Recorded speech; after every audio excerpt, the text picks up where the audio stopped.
So here is a review of the intake. I've driven it a few times. It is a night and day difference compared to what it was before. It has power from idle all the way up to 6,000. It can spin the tires first through second, almost into third. Before, it couldn't do anything. You'd pretty much have to dump the clutch in order to spin the tires in first. When you shifted to second, it just kind of went to second. So power wise, it's a huge difference. You can definitely feel it. The other point when it would die would be once you reach 4,000 RPMs, the car just kind of fell off and didn't really have any power. Now you really have no change from beginning of the RPM to about 6,000. It just continues to pull. And this is still with the stock E7 heads. I cleaned up the ports on the heads, but I wouldn't say that I really ported them out. The biggest thing I removed was just the thermactor bump out of the exhaust. With the intake on there, I mean, without really looking for it, it doesn't look much different than what it did before. You can see the spacers, but not many people are going to be like looking for the spacers. That's how high it sits above the fenders, so it definitely sticks up.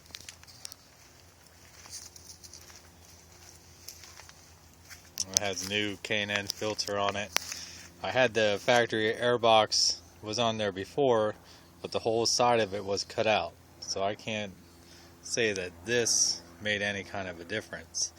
The elbow is a 90-degree elbow from a Duramax. It's a 3-inch piping, and then it's a 45-degree from O'Reilly Auto Parts. Just trimmed to fit in order to get it to clear the hood. It reaches right as the hood curves to go up. That's where that tube curves down. So when it's actually running, it doesn't have any kind of contact. And I swept it all the way down as far as I could, just so it wouldn't rub up against the hood.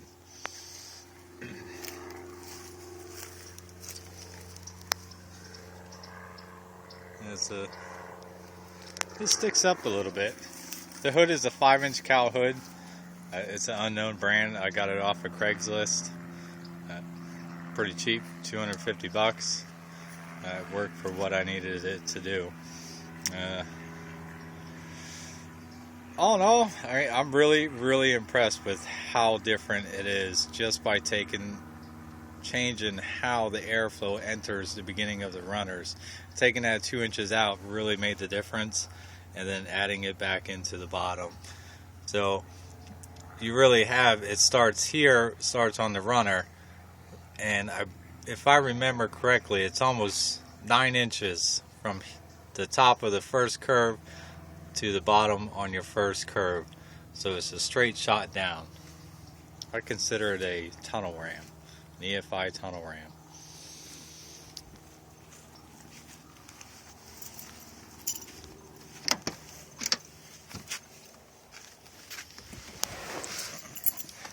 In their other video, when I started it up, it just kind of went up to 1500 RPMs and was kind of slow.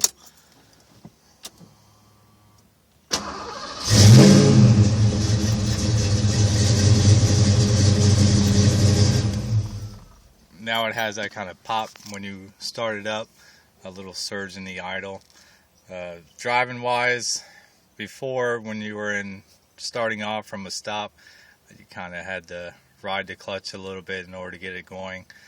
Now you don't really have to give it any kind of gas. As soon as you start letting out on the clutch, the car just really begins to rapidly move away. So I can't say anything bad about what I did. Everything that I've done to it as far as the intake has really impressed me with how well that it came out. And I'm the only one that has made that change to the intakes. Usually everyone just changes the runners, opens them up, stuff like that. I think what I did was a little bit more dramatic, and from the feel of it, it made the biggest difference. But to fit it, you need at least a 4 to 5 inch cowl hood. I have a 5-inch cowl, so, and the biggest issue is just right as it begins to come up is how much clearance you have on the front of the intake. And that's it.